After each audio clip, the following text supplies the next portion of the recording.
Gak lupa aja. Dunia itu bukan untuk kemudian diingat-ingat terus, tapi paling tidak gak lupa aja. Makan itu paling tidak gak lupa. Bukan pikirannya makan terus, enggak. Paling gak lupa makan gitu. Karena itu kadang-kadang kita itu butuh pasangan untuk mengingatkan makan. Iya kan? Kan biasanya pasangan kalian itu mengingatkan sudah makan atau belum. Iya kan? Biasanya kan cowok kalian itu WhatsApp sudah makan atau belum. Tapi Anda harus ingat, karena dia bisanya cuma ngingetin, nggak pernah ngasih makan gitu. Yang tanpa dia ingatkan Anda tetap makan gitu kalau lapar. Itu kan cuma basa-basi busuk aja. Dan kudus tangan dengan hukum-hukum Islam, maka dia bersifat hukum dalam Islam. Makanya di Quran atiullah wa atiur rasul wa ulil amri minkum. Taatlah kepada Allah wa atiur rasul, dan taatlah kepada Rasul wa ulil amri. Enggak pakai wa atiur ulil amri, karena ketaatan kepada pemimpin itu berada pada ketaatan atas Allah dan Rasulnya. Kira-kira kalau pemimpinnya tidak tegak lurus dengan Allah dan Rasulnya, maka tidak ditaati. Kenapa? Karena al-adah muhakkamah, tradisi yang baik itu menjadi hukum dalam Islam. Makanya kalau Anda kemana-mana nggak pakai helm, menerobos lampu merah, itu menjadi bernilai dosa, karena itu adalah tradisi yang baik, yang semua tradisi baik itu menjadi hukum dalam Islam. Nah, di Kudus ini berbagai tradisi-tradisi baik ada, yang tugas kita adalah mempertahankan, melestarikan, dan berusaha mengembangkan tradisi itu. Karena penyakitnya anak muda itu tidak mau kemudian mewarisi tradisi, karena dianggap tradisi itu sebagai bentuk kemunduran, sebagai bentuk ketidakmajuan. Padahal kalau kita amati, seringkali tradisi yang masa lalu itu lebih maju dari tradisi masa kini. Terlalu banyak tradisi-tradisi di masa lalu yang sebenarnya lebih maju dari tradisi masa kini. Contohnya yang gampang kalau di Kudus adalah tradisi berkurban tidak dengan sapi. Jadi orang dulu itu jauh lebih toleran daripada orang sekarang, karena Sunan Kudus mengajarkan dengan itu agar kita punya toleransi dengan orang-orang Hindu yang mengkultuskan sapi. Seringkali sekarang toleransi itu nama tanpa isi. Kalau dulu isi tanpa nama, nggak ada namanya itu. Anda tanya ke Sunan Kudus toleransi, mungkin nggak ada nama toleransi di zaman dulu. Tapi pola hidupnya itu sudah toleran. Sekarang bacotnya toleransi. Kadang kelakuannya itu nggak toleran. Bahkan kadang atas nama toleransi melakukan tindakan-tindakan intoleran. Ada orang mau beribadah, jangan ibadah di sini, ini kan mayoritas umat Islam. Toleransi dong. Toleransi itu bukan hanya yang mayoritas ditoleransi sama yang minoritas, tapi yang mayoritas mentoleransi juga yang minoritas. Jadi hubungan dari keduanya saling. Jadi seringkali apa yang disebut tradisi itu lebih maju dari apa yang disebut dengan kekinian itu. Dan kadang karena kita tidak paham tradisi, kita anggap itu masa lalu. Contohnya apa? Contohnya gini, mitos untuk tidak duduk di pintu. Itu kan mitos menurut kita. Padahal itu bukan mitos, itu strategi kebudayaan orang-orang terdahulu untuk membuat jalan itu steril dari sesuatu yang menghalanginya, agar mobilitas itu menjadi lancar. Cuma cara bicaranya dengan bahasa-bahasa yang sifatnya berkebudayaan. Misalnya apa? Misalnya, yaudah kalau kamu duduk di pintu kamu akan begini dan begitu. Itu ada hadisnya dari Nabi Muhammad. Kata Nabi Muhammad, Iman itu ada 60 sampai 70 cabang. Cabang pertama itu la ilaha illallah Muhammadur Rasulullah. Cabang terakhir itu memindahkan duri yang ada di tengah jalan ke pinggir jalan. Artinya memberi jalan kepada orang itu adalah salah satu cabang dari keimanan dan ketakwaan. Cuma kan kalau kita bawa hadis, bawa ayat, kadang orang langsung berjarak. Maka dibuatlah bahasa-bahasa yang sifatnya tradisi agar mudah dipahami dan diikuti oleh masyarakat.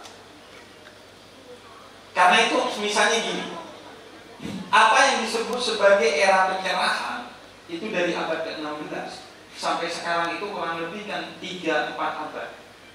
Sedangkan apa yang disebut dengan era kegelapan di mana dunia ini dipimpin oleh agama belasan abad, itu kerusakan dunia jauh lebih besar berkali-kali lipat sejak dipegang apa yang disebut dengan era pencerahan.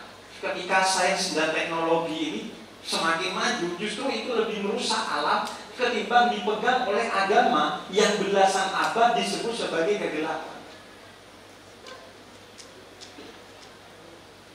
Padahal itu disebut kegelapan, tapi dunia lebih baik-baik saja. Entah alamnya, entah manusianya.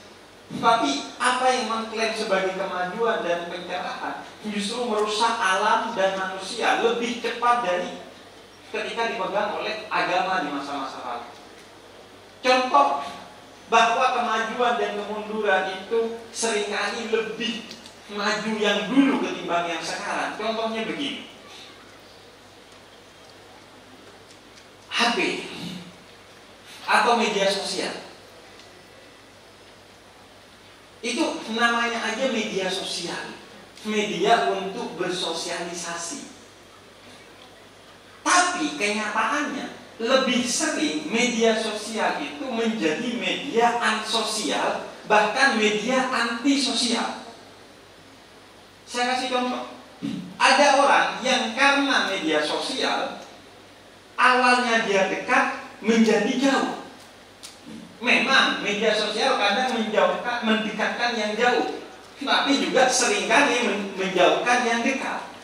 Konsepnya, dasar logikanya, kalau yang dekat aja menjadi jauh karena media sosial, apakah masuk akal kalau yang jauh jadi dekat karena media sosial? Bohong, berarti kedekatannya kedekatan semu. Karena kedekatan yang sejati itu kedekatan langsung. Karena kalau kedekatan melalui media sosial itu kan bisa dibuat-buat. Ya kan, Anda sering di media sosial suka kepada satu cowok atau satu cewek, tapi ketika ketemuan kok ngene.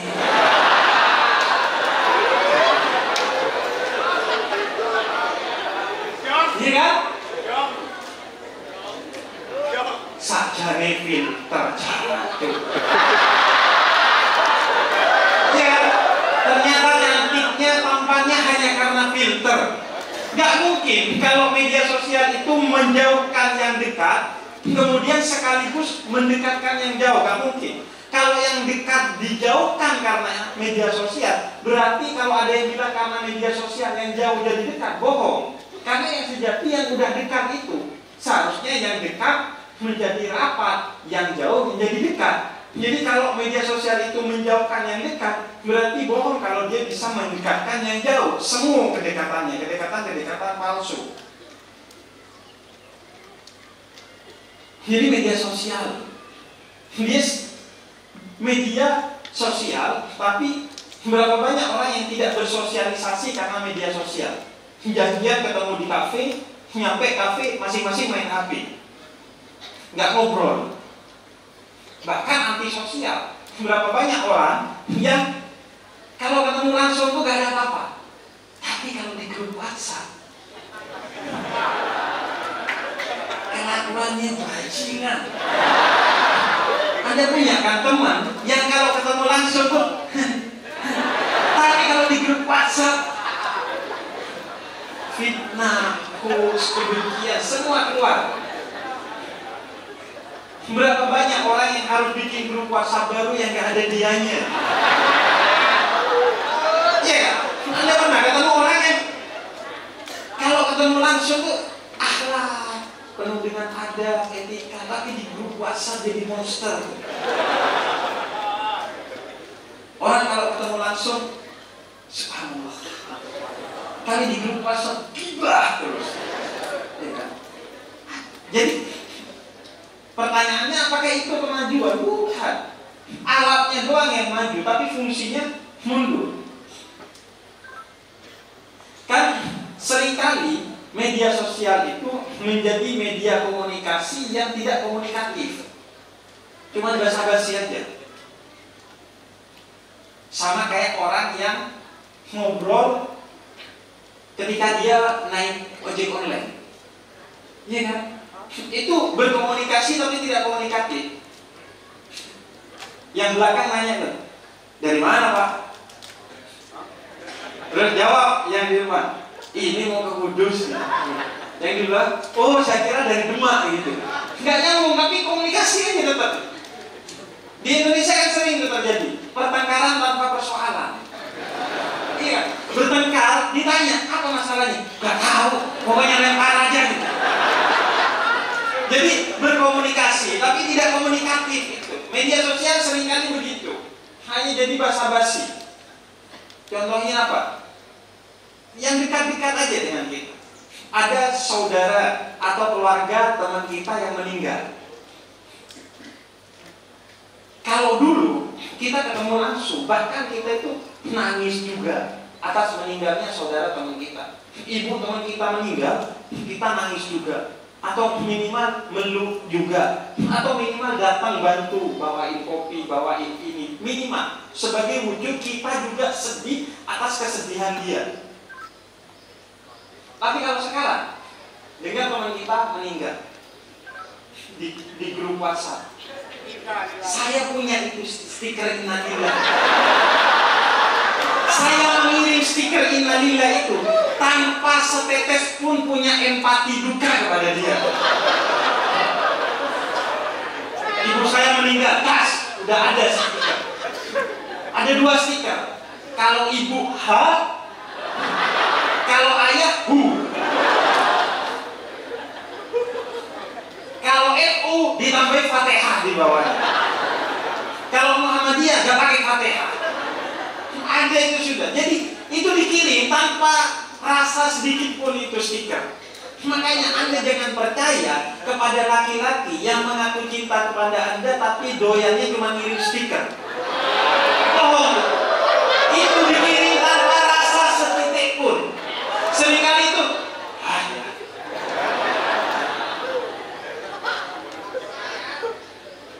ini tayang di YouTube ya. Istri saya nonton. Soalnya saya sering ngirim stiker love ke istri saya. Itu tanpa rasa sedikit pun. Cuma biar itu biasanya saya jadikan momentum untuk mengakhiri obrolan dengan istri. Iya, tradisi ketika ada orang yang meninggal, entah itu tetangga, saudara, kita itu ikut sedih, ikut membantu.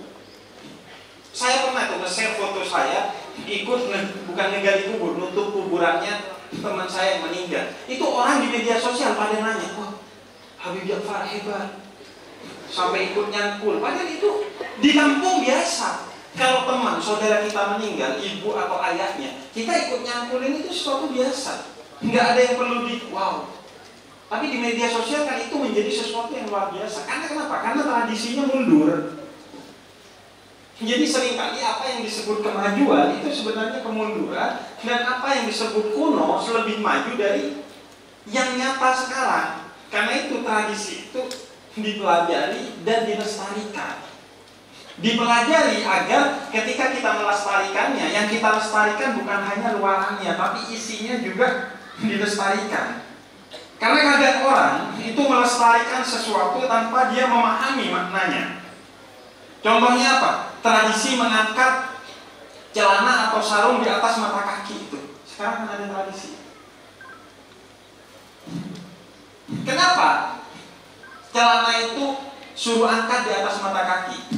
Kata Nabi Muhammad agar kita tidak sombong.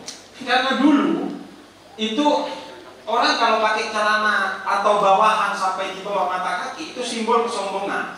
Ya, kayak pakai helm lah kalau sekarang. Sayyidina Abu Bakar itu celananya di bawah mata kaki. Kata Nabi, kamu sombong nggak ketika memakai itu? Enggak apa-apa. Nah kadang sekarang justru mengangkat celana atau gamis atau sarung sampai di atas mata kaki sebagai simbol kesombongan. Merasa dirinya paling benar dan menyalah-nyalahkan orang lain yang sarungnya di bawah mata kaki.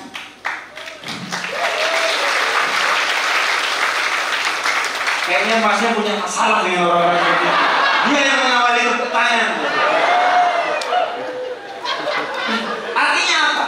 Artinya yang ditradisikan itu bukan hanya tradisinya, tapi isian dari tradisi itu. Makanya dipahami, bukan hanya dilestarikan. Tradisi dandangan dan lain sebagainya itu dipahami, jangan hanya ditradisikan. Nah seringkali itu, karena itu tradisi itu adalah sesuatu yang masuk dalam kategori hukum Islam. Karena itu di dalam Islam itu ada banyak sekali tradisi-tradisi yang dijaga. Contohnya adalah di zaman Sayyidina Utsman itu untuk pertama kalinya azan Jumat itu 2 kali. Kalau dulu zaman Rasul sampai zaman Sayyidina Umar itu azan Jumat 1 kali ketika khotib sudah datang. Di zaman Sayyidina Utsman ditambah 2 kali. Kenapa? Di zaman dulu orang Islam itu sedikit, maka azannya pas khotib sudah duduk. Tapi zaman Sayyidina Utsman orang Islam itu udah banyak. Banyak orang yang rumahnya agak jauh dari masjid, sehingga jauh sebelum dimulai khatib duduk di tempatnya itu dipanggil dengan azan. Begitu juga saksi di zaman Sayyidina Umar, Khalifah Umar bin Abdul Aziz. Dulu ketika beliau memimpin di Madinah, saksi di pengadilan itu 1 orang. Tapi ketika beliau memimpin di Syam, saksi itu ditambah menjadi 2 orang. Kenapa? Karena di Madinah orangnya lebih bisa dipercaya daripada di Syam. Jadi tradisi itu mengikat nilai-nilai yang ada di masyarakat, cuman dibungkus pakai tradisi itu.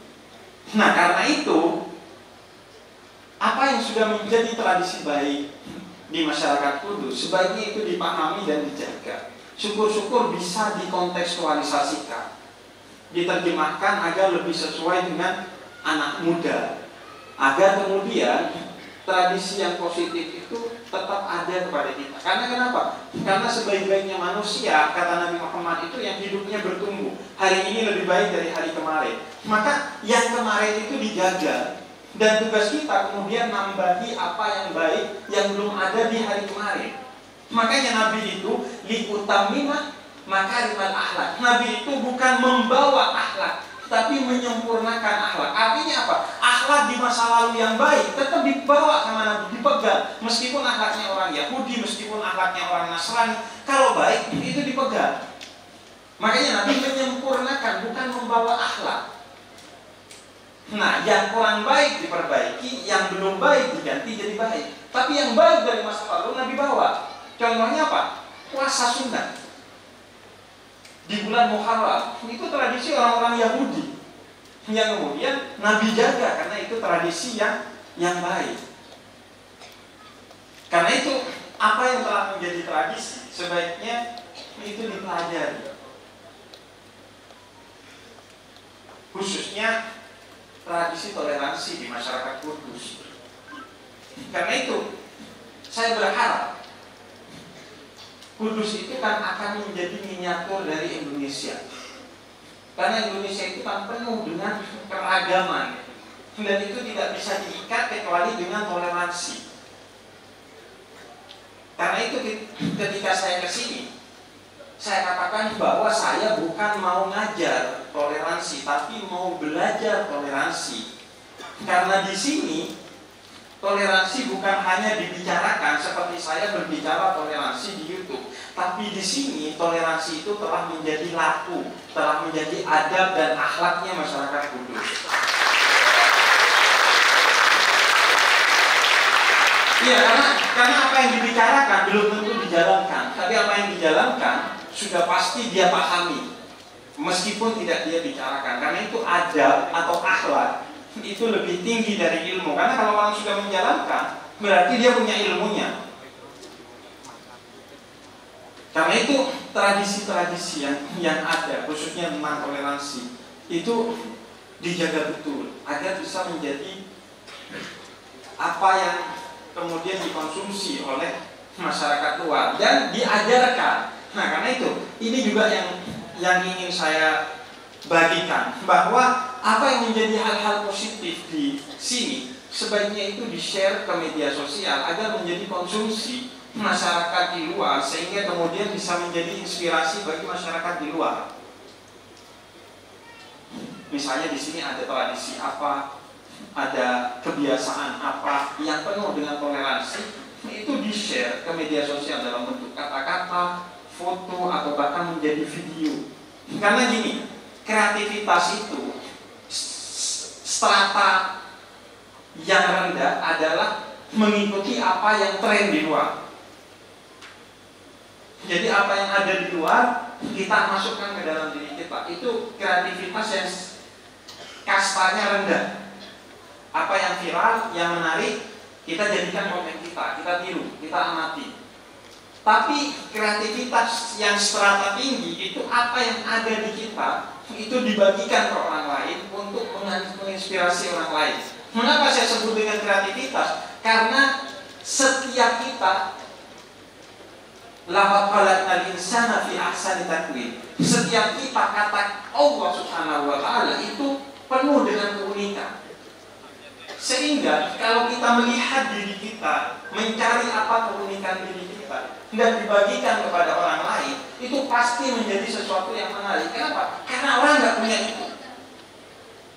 Contohnya apa? Contohnya yang saya lakukan itu, Habib itu kan dulu identik dengan berjubah, bersorban, kemudian apa temanya, ceramahnya itu penuh dengan nasihat-nasihat yang disampaikan, Qur'annya, disampaikan hadisnya. Tiba-tiba datang Habib industri.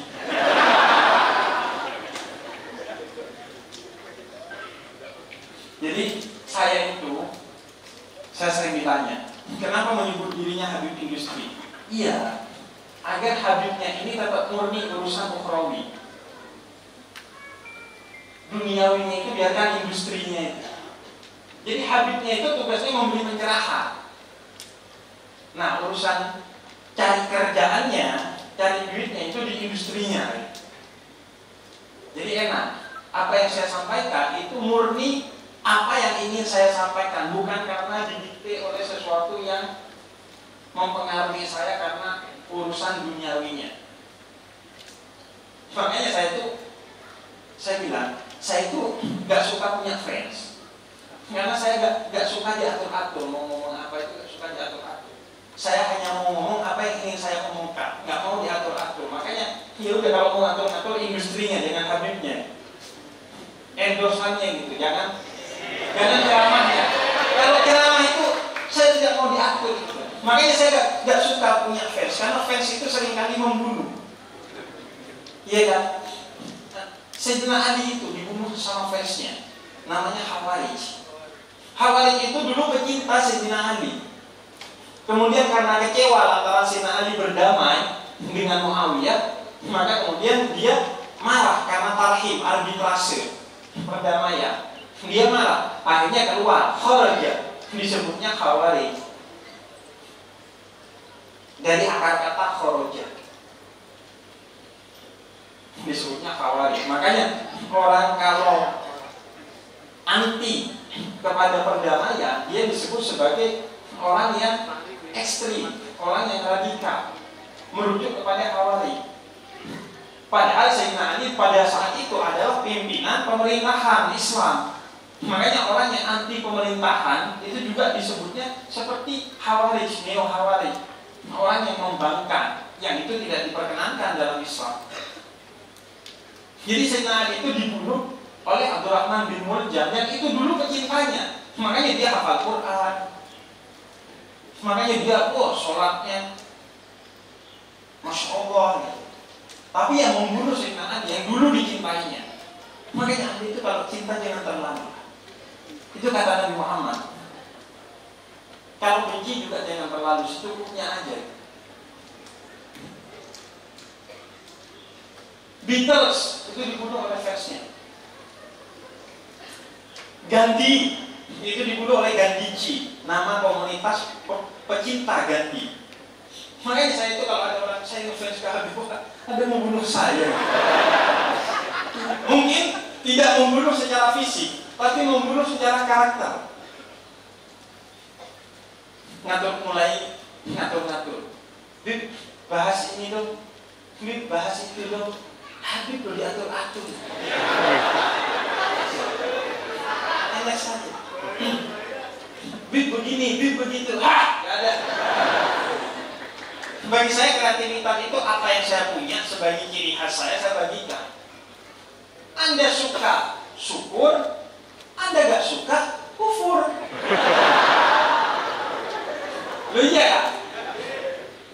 Kan Anda suka saya kan bukan karena sayanya, tapi karena saya menyampaikan nasihat-nasihat dari Quran dan Sunnah. Anda sebenarnya kan ngefans ke Allah dan Nabi Muhammad, nggak ngefans ke saya. Ya sedikit lah ikut-ikutnya Nabi Muhammad.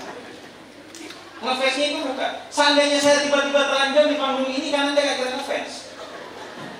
Saya ngefans kan, Anda suka kan karena saya ceramah dari Quran dan Sunnah. Sebenarnya bukan sayanya. Coba saya gak bawa Quran, gak bawa hadis Nabi, gak ada, seperti Habib pada umumnya. Karena itu apa yang ada di kita, saya ingin itu di-share keluar. Mungkin sesuatu yang sederhana menurut kita, tapi luar biasa bagi orang karena tidak biasa mengetahui hal-hal seperti itu. Saya pernah tuh di Bandara Surabaya, keluar dari bandara, datang, kemudian tiba-tiba ada 2 platform ojek online. Saya nggak mau menyebut namanya, Gojek dan Grab. itu dia pengen foto sama saya, maksudnya yang mau menawarkan jasa itu pengen foto sama saya. Akhirnya saya punya ide tuh. Dia udah foto gak apa-apa, tapi kalian foto bareng juga sama saya di tengah, pakai kameranya saya. Oh gak apa-apa, difotolah sama saya. Saya share tuh di media sosial. Kata saya, yang beda pendapatan saja bisa akur, apalagi cuma beda pendapat. Itu kan sangat toleransi. Baru di ujung saya bilang, ini semua karena Habib.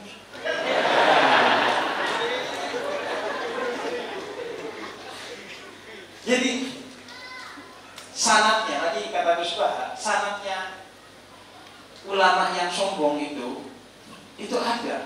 Itu bukan sombong. Ini hanya untuk mengimbangi orang yang sombong karena maksiatnya.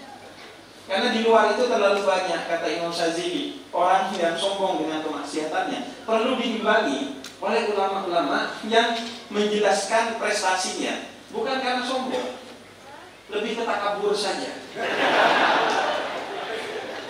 Enggak, lebih ke untuk mengimbangi. Karena gini, salah satu trik setan itu adalah memakai politisasi tawadhu. Seolah-olah simbol tawadhu tidak menceritakan prestasi kita. Enggak juga.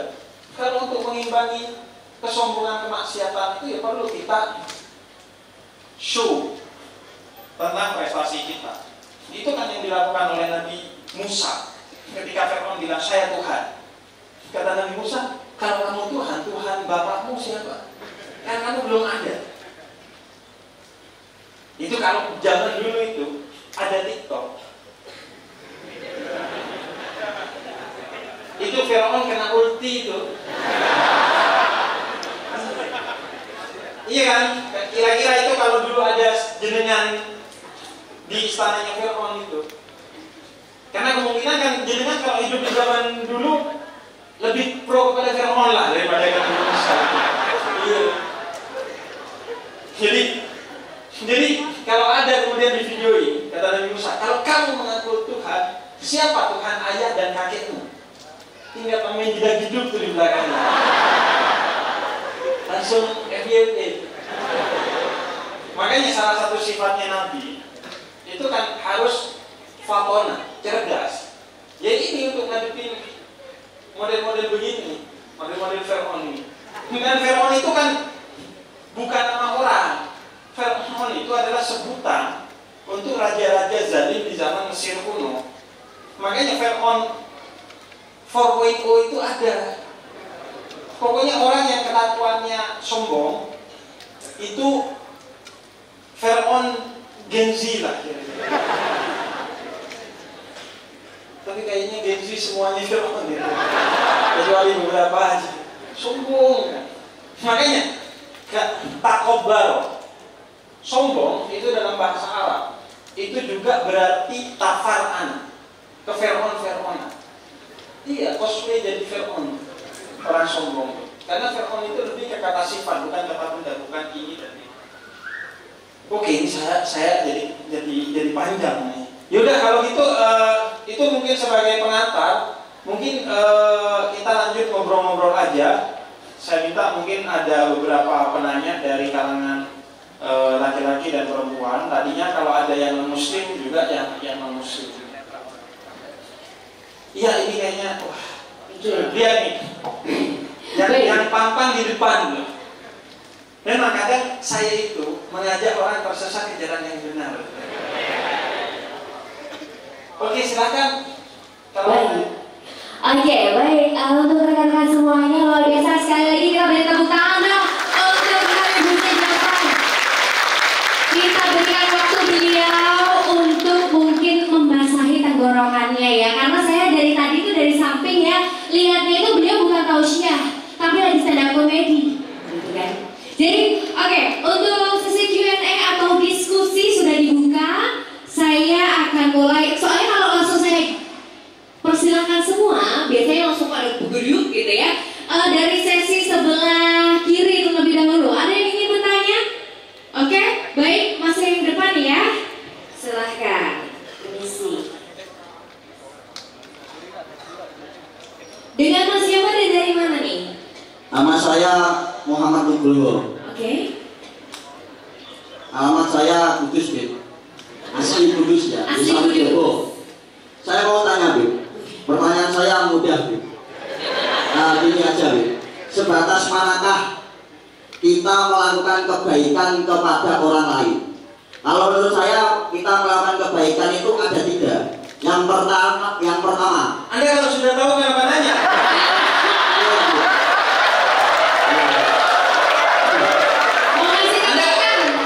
Anda kalau ngetes Habib masuk neraka.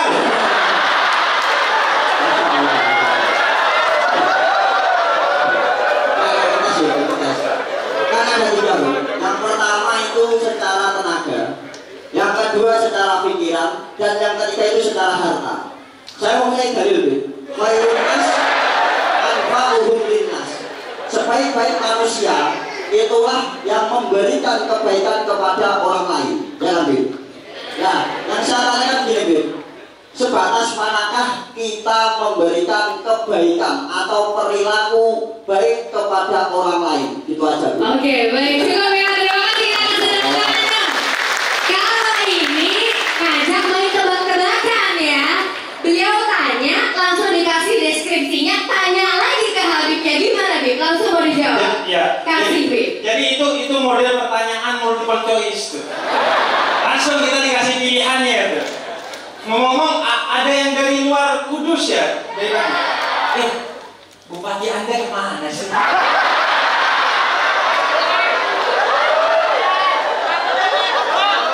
Nyari pencerahan kok sampai ke Kudus gitu loh. Apa kerja Bupati Anda itu?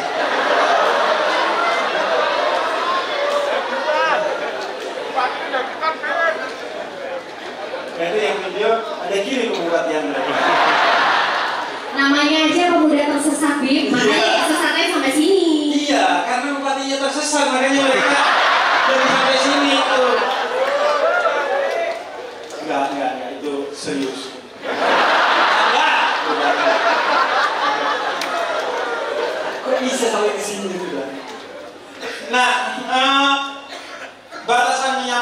gini ya.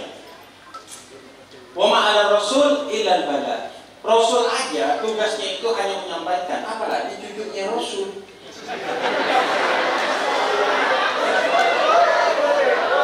Jadi tugas saya itu hanya menyampaikan. Mau ikut, tidak ikut, itu urusan dia. Makanya saya tidak pernah membebani diri saya itu dengan hasil. Yang penting proses aja. Serius, karena gini, hasil itu hak prerogatif Gusti Allah. Dan variabelnya tidak hanya apa yang dia dengar. Variabelnya tidak selalu apa yang dia dengar. Jadi kalau ada orang yang dengerin ceramah kita, kemudian dia tidak tobat, ya bukan berarti ceramah kita jelek, tapi karena hati dia aja busuk mungkin. Jadi jangan merasa kecil hati. Kalau orang itu, kenapa dia tidak ikut? Itu makanya ada orang, Bib, orang kok gak login ini? Saya tidak peduli. Saya gak peduli. Juga lantaran, jangankan yang di luar, ini yang udah member aja masih sesat. Ngapain kita buka kuota baru gitu? Mending ngurusin yang sudah member dulu gitu. Jadi itu. Jadi tugas kita itu hanya menyampaikan, bukan berhasil. Saya kasih contoh ya.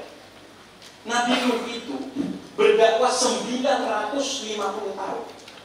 Dalam riwayat, berapa pengikutnya Nabi Nuh? 73. Ada yang bilang 100, ada yang bilang 40.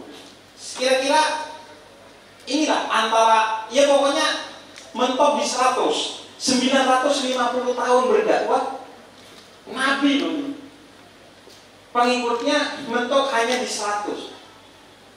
Itu kan gak centang biru itu.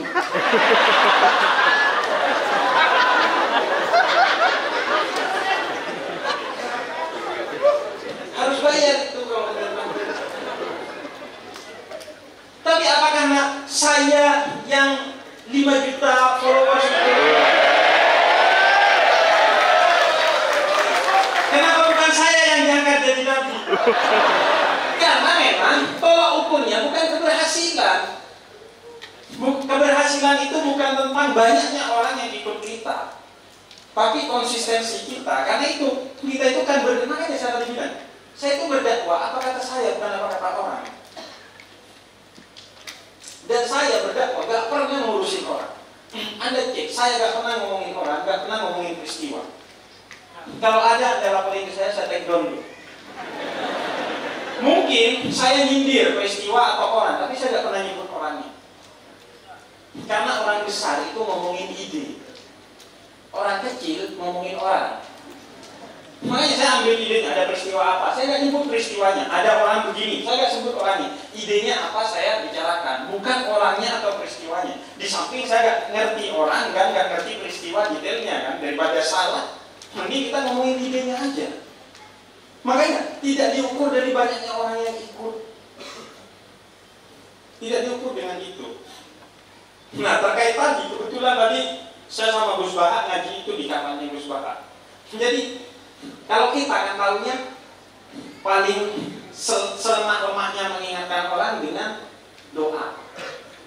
Kalau nggak bisa dengan kata-kata, kalau nggak bisa dengan tindakan. Itu kan seolah-olah yang paling wah itu adalah tindakan, yang paling super itu adalah tindakan.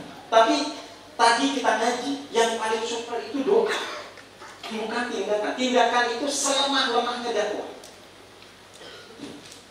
Makanya Habib Abdul Ghadir Malang itu Gus Baha tadi cerita. Itu kalau pas ngajar biasa aja, tapi pas doain santrinya itu luar biasa. Di kamar itu nangis-nangis, berdoa sungguh-sungguh. Pas aja biasa-biasa aja. Karena yang lebih dahsyat itu doanya, bukan tindakannya. Sama kayak dokter, yang lebih dahsyat itu bukan tindakan operasi atau ilmu kedokterannya, tapi doanya. Karena obat sejatinya itu penyembuhannya kan di Allah, bukan di dokter itu.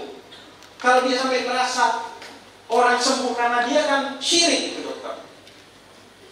Makanya Habib Umar Mukhdar, beliau itu ketika meninggal, beliau katakan saya akan lebih bisa ngurusi pecinta saya ketimbang saya masih hidup.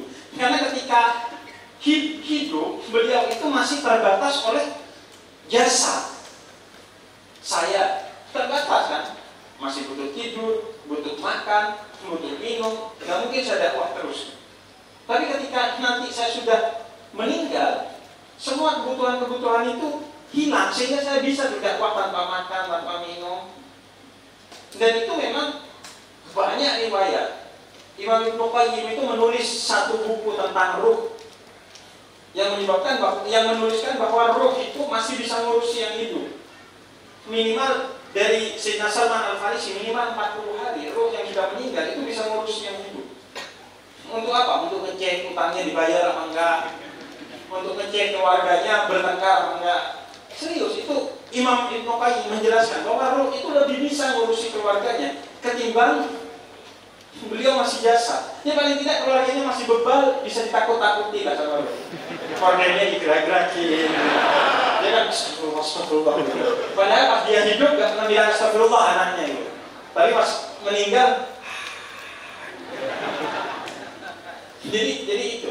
Jadi kekuatan dahsyatnya itu di doanya, bukan di tindakan. Jangan salah. Karena kita nganggap seolah-olah yang dahsyat kalau gak bisa doain, diomongin, gak bisa diomongin, keplak.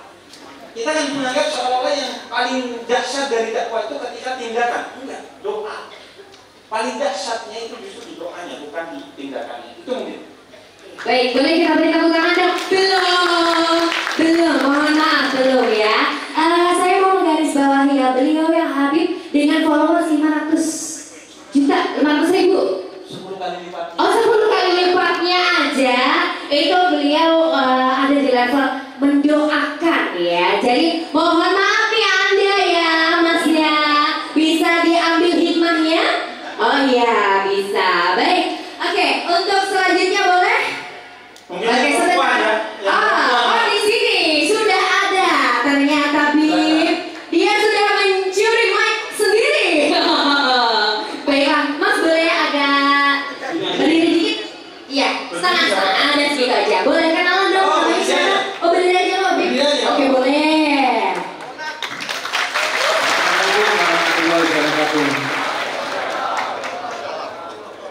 Saya ada pertanyaan, tapi nggak sesuai tema yang pertama. Pertama kan tadi toleransi ya.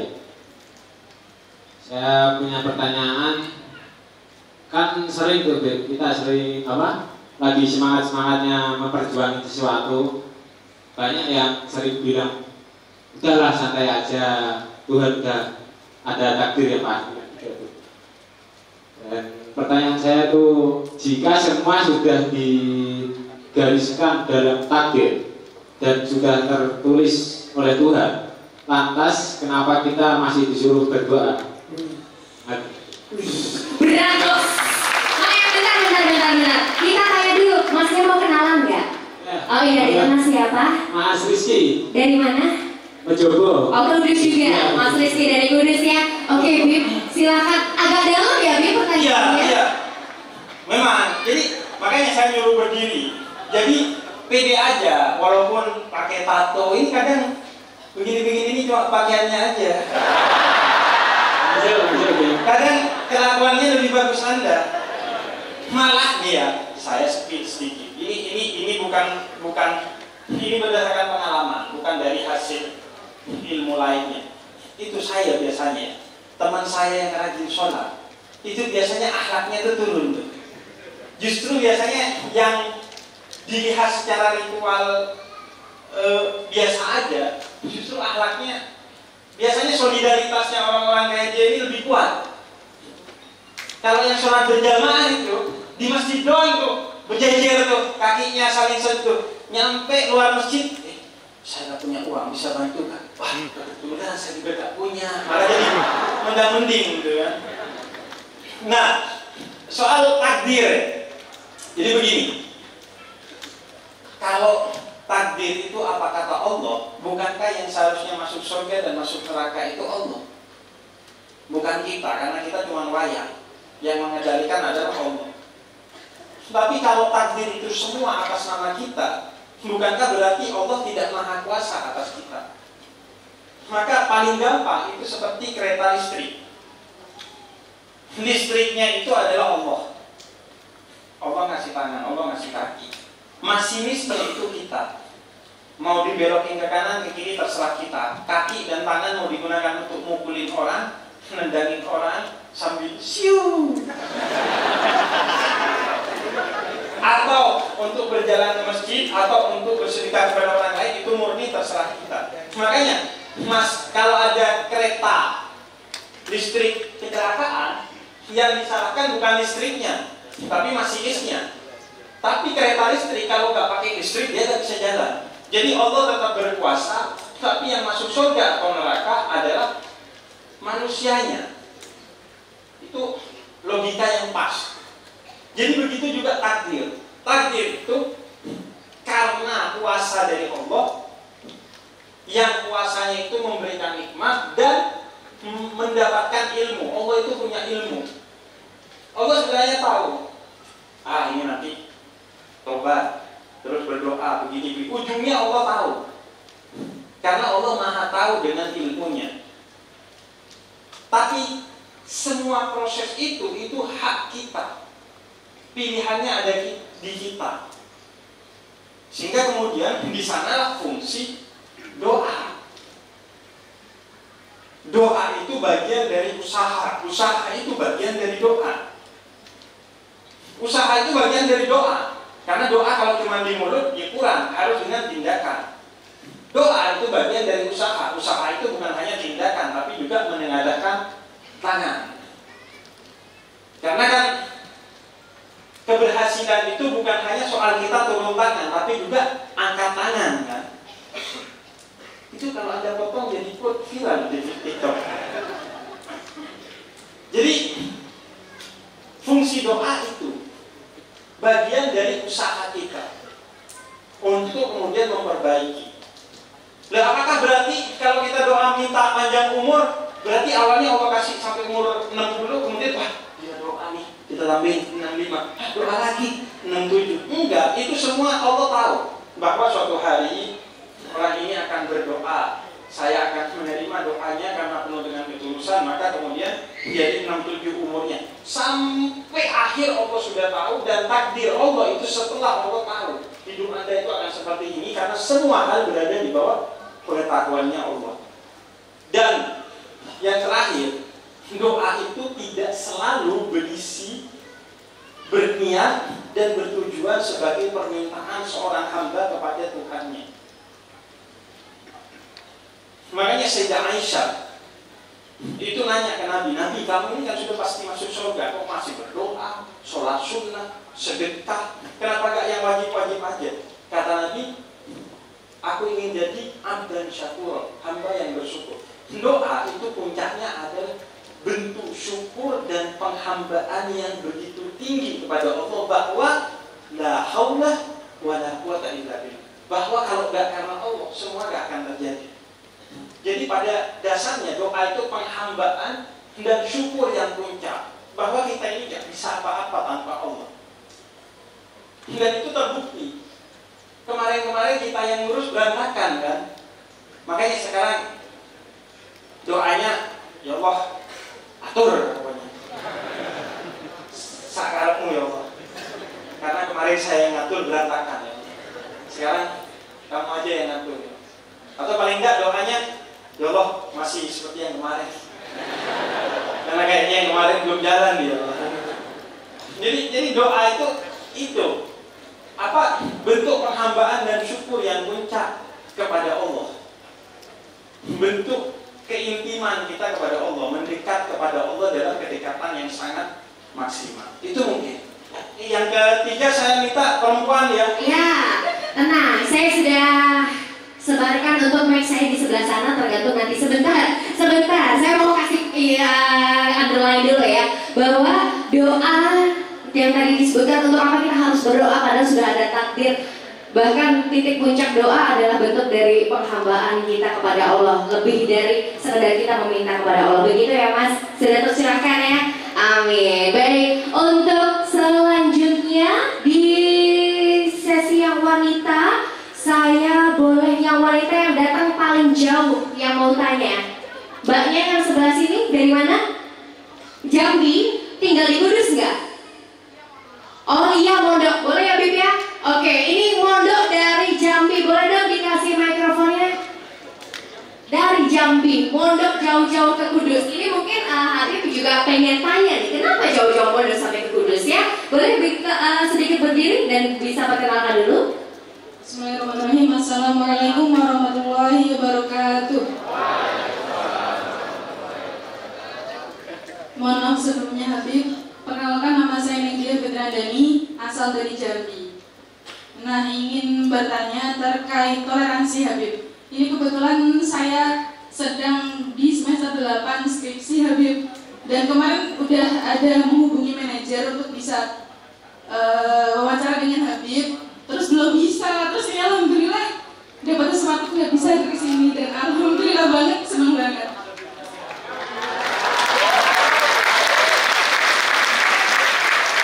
Nah, sebagaimana dengan temanya Richard, saya sudah kurang lebih 1 bulan ini berhenti di bab 4 Habib, dan kebetulan penelitian saya itu terkait dengan Habib.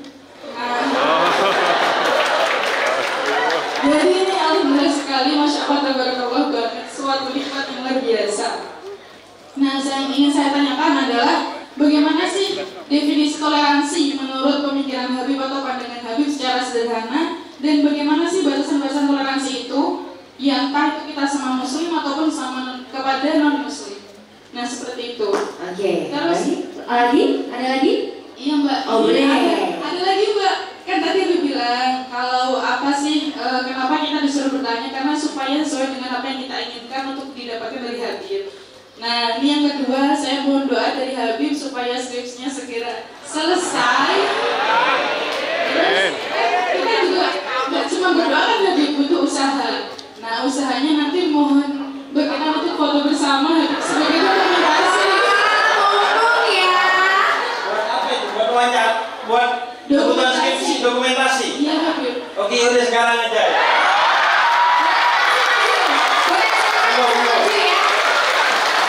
Boleh, silakan langsung maju. Anda jangan ini itu kebutuhan dokumentasi. Karena kenapa? Karena saya tahu rekodnya lulus itu, saya tahu tuh. Saya itu kuliah 2000 ini, saya itu lulus S2 di sore hari ketika jam 12 malam secara sistem saya di BU tuh. Jadi saya suka kasihan sama orang yang mau lulus kuliah. Silakan Mbaknya. Mumpung sekali ya Mbak ya. Habis ini kutipan dari apa yang diucapkan Habib dikutip lagi langsung. Udah ada fotonya langsung, luar biasa sekali. Kita doain bareng-bareng semoga habis ini banyak lulus skripsi, lulus kuliah. Yang masih di sini, yang masih berjuang juga dimudahkan sama Allah. Amin. Ya, soal sebenarnya saya itu gak punya manajer. Makanya saya itu gak pernah acara gini sudah. Ini kalau karena Pak Bupati ini saya gak punya manajer. Kenapa? Karena kalau pakai saya tuh punyanya asisten aja, bukan manajer. Saya gak punya manajemen, gak punya. Karena kenapa? Karena kalau pakai manajer, saya itu tidak akan ketemu dengan Anda ini. Karena kenapa? Karena logikanya manajer dan manajemen itu adalah memposisikan dan memprioritaskan orang-orang yang lebih menguntungkan secara finansial kepada si yang dimanajeri. Makanya saya tuh gak pakai manajer. Biar saya masih bisa ketemu dengan orang-orang yang ingin ketemu saya dan saya ingin ketemu mereka. Karena kalau enggak waktunya habis tuh. Kalau ngurusi manajer dan manajemen itu habis, saya suruh syuting, suruh begini, suruh begitu gitu. Nah itu. Nah kemudian soal toleransi ini, bagi saya toleransi itu sederhananya begini. Anda memberikan apa yang menjadi hak Anda kepada orang lain selama tidak melanggar kewajiban Anda sebagai orang Islam. Hak itu pilihan, kewajiban itu bukan pilihan. Kewajiban harus Anda tunaikan. Tapi hak mau diambil atau dilepas itu terserah Anda. Toleransi memberikan apa yang menjadi hak kita kepada orang lain demi kemaslahatan yang lebih besar tanpa melanggar kewajiban kita sebagai seorang hamba. Contohnya toleransi itu apa? Nanti di bulan Ramadan, puasa itu toleransi. Mengajarkan tentang toleransi, yaitu apa? Bahwa makan dan minum itu hak kita. Tapi sesekali apa yang menjadi hak kita jangan kita ambil demi kemaslahatan yang lebih besar. Apa? Untuk mengangkat derajat kita di sisi Allah dan membangun empati kita kepada orang-orang yang tidak makan dengan enak dan tidak minum dengan sesuka hatinya. Jadi hak kita dikasih ke orang lain jika itu lebih baik. Tapi tidak, batasannya apa? Tidak melanggar kewajiban kita sebagai seorang hamba. Apakah ada batasnya? Bisa ada, bisa tidak ada. Tidak ada kalau kita bicara hati. Hati dan pikiran kita, dia memiliki cinta yang lintas batas. Entah batas agama, entah batas suku, entah batas apapun. Bahkan cintailah bukan hanya kawanmu, tapi juga lawanmu. Tapi secara hukum ada batasnya, sesuai dengan batas-batas hukum yang kita sepakati. Oh, nggak boleh ini secara hukum, ya udah. Nggak, oh saya meyakini nggak boleh mengucapkan Natal kepada non-Muslim. Tidak apa-apa. Yang penting hati Anda tetap mencintai orang non-Muslim. Nggak mengucapin bukan karena benci, karena kita seorang Muslim yang meyakini mengucapkan selamat Natal itu nggak boleh. Tapi hatinya tetap mencintai seluas-luasnya. Pikirannya tetap positif, sepositif-positifnya kepada orang lain. Jadi bisa jadi tidak ada batasnya secara hati dan pikiran, tapi secara hukum ada batasnya. Karena betapapun kita seorang hamba. Dan karena itu jangan tersinggung kalau ada orang yang menjalankan aturan agamanya yang menyebabkan dia agak berjarak dengan kita. Itu bukan karena tidak toleran, tapi karena dia memerankan bukan hanya sebagai pribadi yang toleran, tapi juga pribadi yang menjaga hubungannya dengan Tuhan melalui hukum-hukum yang telah dia yakini bahwa itu datang dari Tuhan. Yang penting hatinya tetap sampai. Makanya dulu ayah saya itu ngambil sesuatu yang disepakati oleh para ulama bahwa itu gak ada masalah. Yaitu apa? Pergi pendeta kalau hari Natal ngasih hadiah. Semua ulama sepakat juga apa. Jadi toleransinya tetap terjaga, tapi secara hukum ikhtiar atau waroh kehati-hatiannya juga terjaga.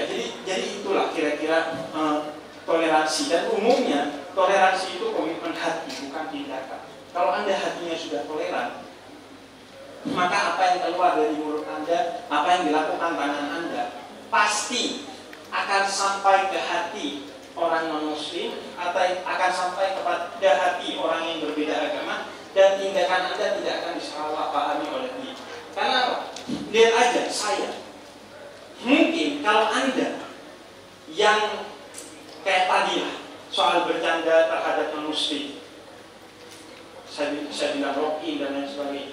Mungkin kalau Anda yang ngomong itu kepada orang lain, mungkin orang lain yang non-Muslim itu tersinggung. Tapi ketika saya yang ngomong, mereka gak tersinggung. Kenapa? Karena mereka tahu bahwa itu dari hati untuk membangun keakraban, bukan untuk melecehkan. Karena dia punya trust, punya keyakinan kepada saya. Makanya saya sering bilang, bukan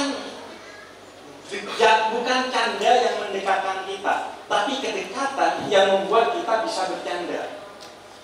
Kalau udah dekat, mau bercanda apa aja oke.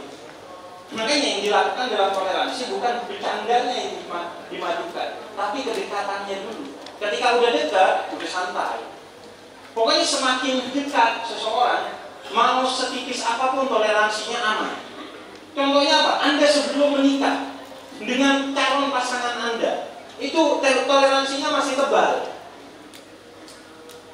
Atau toleransinya gini, toleransinya bisa disebut masih tipis. Kalau dia gak balas chat, langsung kita marah. Apalagi kalau dia buang angin di depan kita, langsung kita marah. Tapi kalau udah nikah, Anda digentutin di depan Anda langsung, biasa itu kalau sudah suami istri. Toleransinya itu makin tebal. Karena apa? Karena udah nikah. Coba Anda waktu pacaran, Anda buang angin di depan dia, Anda bisa diputus secara tidak terhormat. Tapi kalau udah dekat biasa, karena kalau udah dekat toleransinya itu makin tebal kepada orang lain. Itu mungkin ya. Dan karena secara waktu ini udah mau maghrib, mungkin kita selesaikan aja ya, kita sudahi aja ya. Terima kasih kepada teman-teman semua yang udah hadir, dan sebagaimana disampaikan Gus Hasan selaku PJ Bupati, semoga ini menjadi pertemuan awal kita, bukan pertemuan akhir. Biasa sekali ya, untuk sesi diskusi kita akan tutup dan mohon Habib untuk berkenan memimpin doa karena kita juga sudah menjelang maghrib, dan setelah berdoa nanti kita akan adakan sesi foto bersama secara singkat ya rekan-rekan semuanya. Jadi untuk itu kami silakan untuk kami juga bisa memimpin doa penutupan. Ya, bismillahirrahmanirrahim. Allahumma shalli wa sallim wa barik wa karim ala habibina wa syafi'ina wa qurrati a'yunina nabiyina Muhammadin sallallahu alaihi wa ala alihi wa sahbihi ajma'in. Ya Allah, ya Tuhan kami, jadikanlah Kabupaten Kudus sebagai kabupaten yang memberikan kesejahteraan, kebahagiaan, kebaikan, kemanfaatan bagi orang Kudus dan orang-orang yang ada di sekitarnya, bahkan secara umum orang-orang di Indonesia. Menjadi baldatun thayyibatun wa rabbun ghafur, kota yang diberikan ampunan, diberikan rahmat, diberikan ridho, diberikan segala kebaikan dari Allah, dan orang-orang yang mendapatkan syafaat dari Nabi Muhammad karena kuatnya ikatan hati mereka dengan Nabi Muhammad SAW. Ya Allah, kami datang ke sini dengan penuh ketulusan untuk mendekatimu, untuk mendekati Rasulmu, untuk menggali ilmu-ilmu. Maka berikanlah keberkahan bagi kami. Ampunilah segala dosa kami, uruslah semua urusan-urusan kami. Berikanlah kebaikan sebelum kepada kami, kepada kedua orang tua kami, guru-guru kami, nenek moyang kami, pemimpin-pemimpin kami, dan orang-orang yang telah mendahului kami dari orang-orang di Kudus, dari nenek moyang kami di Kudus, khususnya kepada Sunan Kudus dan seluruh murid dan keluarganya. Dan berikanlah semua keberkahan ini kepada orang-orang yang mencintai kami dan kami mencintai mereka, sekaligus kepada orang-orang yang membenci kami dan tidak ada sedikit pun kebencian kami kepada mereka. Wassallallahu ala sayyidina Muhammadin wa ala alihi wasallam. Alhamdulillahirabbil alamin. Bisirril Fatihah. A'udzubillahi minasyaitonir rajim.